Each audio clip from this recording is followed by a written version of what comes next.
Pinterest can grow your online business like you've never imagined. But how do you actually get found on Pinterest and get pin clicks? Let me tell you. Hi everyone, I'm Lydia, and in today's video I will share all the Pinterest SEO you need in order to be found on Pinterest, because Pinterest is in fact a search engine. So let me tell you how to optimize your profile and pins for SEO and to actually get seen. The Pinterest search engine optimization is actually formed of 3 branches, and all of these 3 branches play a major role in your pins being found by your target audience and recommended by Pinterest, so they end up in the home feeds of your ideal clients. These 3 branches are your Pinterest profile SEO, your boards SEO, and your pins SEO. So let's chat a little bit about each and how to optimize them in order to bring the results you want. First, your Pinterest profile SEO. So basically your account SEO, your Pinterest profile name and description.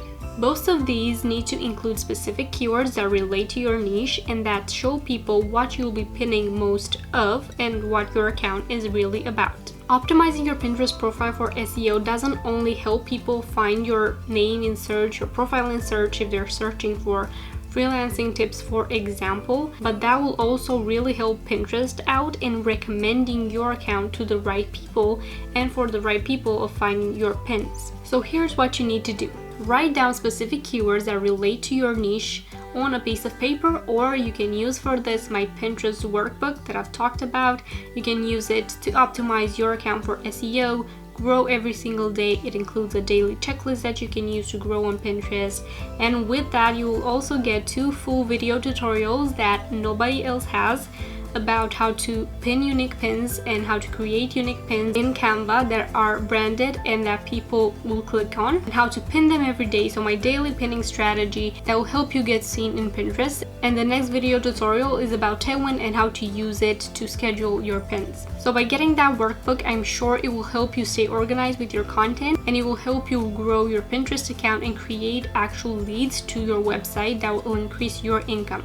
So by using the first section of the workbook that says Pinterest profile SEO right over there, you can write the keywords first that you would want to search, and then you can go to the Pinterest search bar and search for one keyword at a time, see what shows up, and then write the keywords there in that list continuously. And then you can actually press enter and see those color blocks are also keywords that could be really helpful for you because they are what people search on Pinterest for. So write them down and then try and use those keywords to write a name that makes sense and that includes the most relevant keywords. One very important tip that I have for you is to only use a small portion of your name or your website's name in your actual profile name, because when people search for something on Pinterest, they don't search your name, they don't search your website name.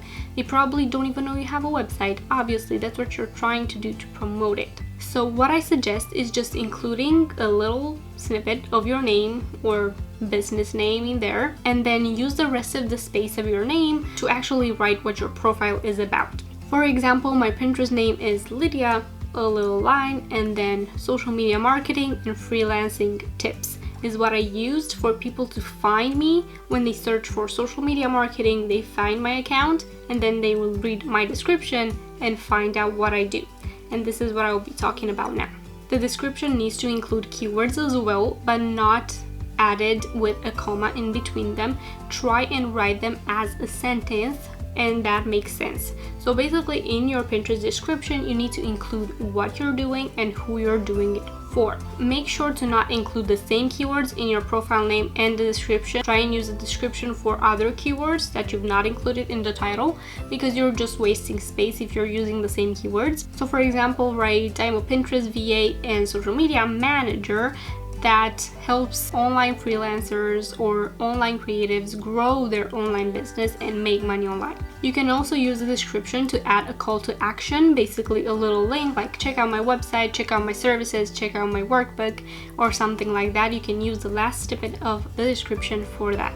The next thing we'll be talking about is the board's SEO. So the boards also have a title, a description, and then you need to choose a category for each and to add a board cover. The title needs to include keywords as well, so try and choose a board name that really explains what the board is about. For example, Pinterest growth, marketing tips, or Instagram tips for freelancers or for business owners. Just try to really use all the space you need, but again, don't use keywords just randomly. Try and pick a board name that actually makes sense. Next, for the board's description, try and write again in sentences and try and write a board description that makes sense and that just really shares what the board will be about, what will be pinned in it, who it could help, and try and include as many keywords as possible in there as well. In your board's description, it's also a really good place to include a call to action, your website link, if you're offering something that relates to the board. And in the board description, you can also include a few hashtags that people, if they search for it, your board might show up in search. It is not a really used feature right now on Pinterest, but it is important to try that strategy out as well. Don't forget to add a category for each board. If you don't know what category it is, just choose the other option and then choose a board cover for your board that is branded. Even if the pin is not made by you, even if the board cover is not designed by you, choose a pin that will be your board cover that will explain really well what the board is about, but also try to create an aesthetically pleasing profile that relates to your branding.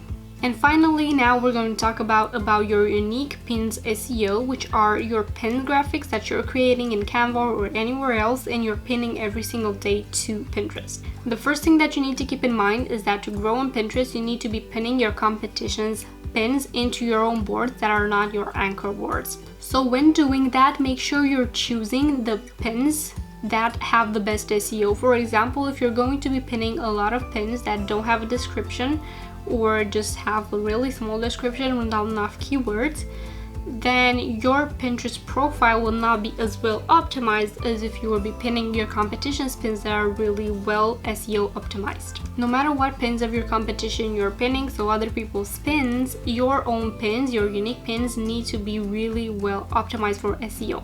So let's start with the pin's title. The first 30 characters of your pins is what usually shows up in search. So make sure to include the most important keywords, the most important parts of what your pin is about first, and then continue describing what a pin is in the title. For example, if you want to add a pin about blogging tips, your title can be blogging tips for entrepreneurs that want to make money online and grow their income. If you have enough space for this title, it will be a really good title. The description gives you enough space to talk about your pin and to express everything you want about it, but make sure to also do that in sentences and write something that makes sense. So share with people what they will learn by clicking on that pin, where that pin leads. For example, read my blog post. Try and share with people where that pin leads, because if you probably add a pin on Pinterest that leads to a YouTube video and people didn't know that, so they didn't click on that pin willingly to go watch a video, they will click off immediately because they will be frustrated. You didn't let them know that pin is for a video. So just share with people what the pin is about and what they will be able to learn by clicking on that pin. You can also add a call to action in your pin's description. If it is an affiliate pin, disclose it in the pin's description. You can also add a few hashtags to the description. Another thing that really helps with SEO is pinning that pin first in the most relevant board.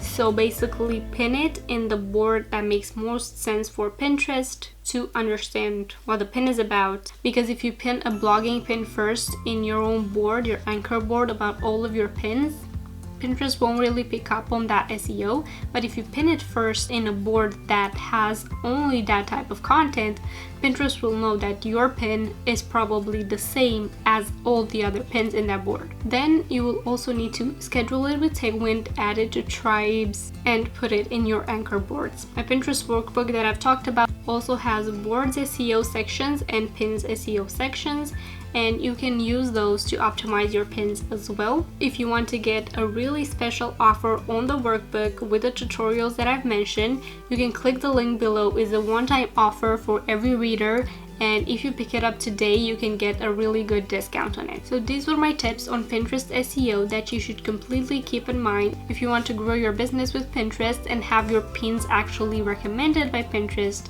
into people's home feeds and actually get clicks on them. Let me know in the comments below if this video helped you out, and if you have any other questions about Pinterest, I will be happy to answer them.